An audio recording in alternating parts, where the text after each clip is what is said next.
بسم الله الرحمن الرحيم تبارك الذي بيده الملك وهو على كل شيء قدير الذي خلق الموت والحياة ليبلوكم أيكم أحسن عملا وهو العزيز الغفور الذي خلق 7 سماوات طباقا ما ترى في خلق الرحمن من تفاوت فارجع البصر هل ترى من فطور ثم ارجع البصر كرتين ينقلب إليك البصر خاسئا وهو حسير ولقد زينا السماء الدنيا بمصابيح وجعلناها رجوما للشياطين وأعتدنا لهم عذاب السعير وللذين كفروا بربهم عذاب جهنم وبئس المصير إذا ألقوا فيها سمعوا لها شهيقا وهي تفور تكاد تميز من الغيظ كلما ألقي فيها فوج سألهم خزنتها ألم يأتكم نذير قالوا بلى قد جاءنا نذير فكذبنا وقلنا ما نزل الله من شيء إن أنتم إلا في ضلال كبير وقالوا لو كنا نسمع أو نعقل ما كنا في أصحاب السعير فاعترفوا بذنبهم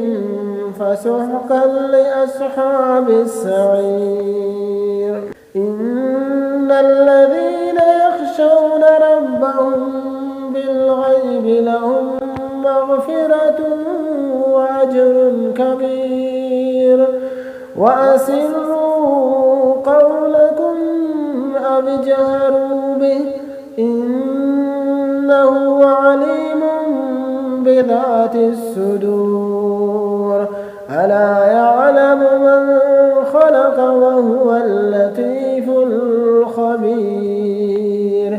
هو الذي جعل لكم الأرض ذلولا فامشوا في مناكبها وكلوا من رزقه وإليه النشور آمنتم من في السماء أن يخسف بكم الأرض فإذا هي تمور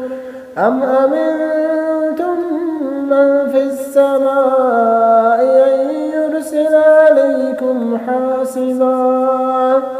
أن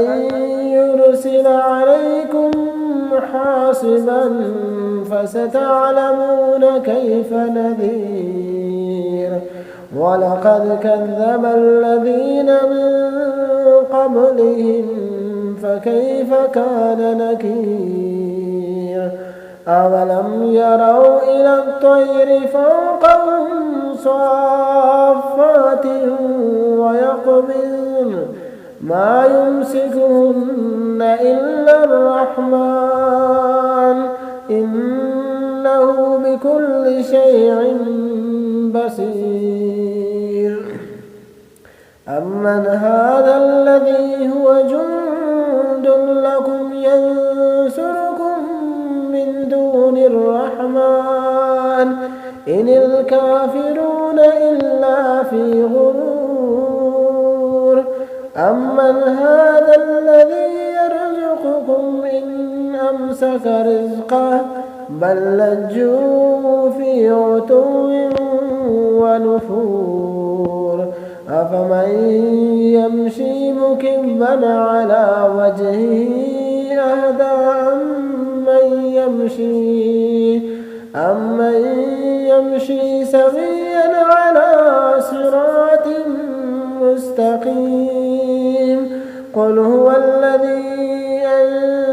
أنشأكم وجعل لكم السمع والأبصار والأفئدة قليلا ما تشكرون قل هو الذي ذراكم في الأرض وإليه تحشرون ويقولون متى هذا الوعد إن كنتم صادقين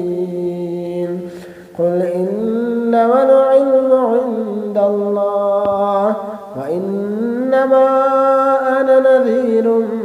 مبين فلما رأوه زلفة سيئت وجوه الذين كفروا وقيل هذا الذي كنتم به تدعون قل أرأيتم إن أهلكني الله ومن معي أو رحمنا فمن يجير الكافرين من عذاب أليم قل هو الرحمن آمنا به وعليه توكلنا فستعلمون من هو في ضلال مبين قل أرأيتم إن أصبح ماؤكم غورا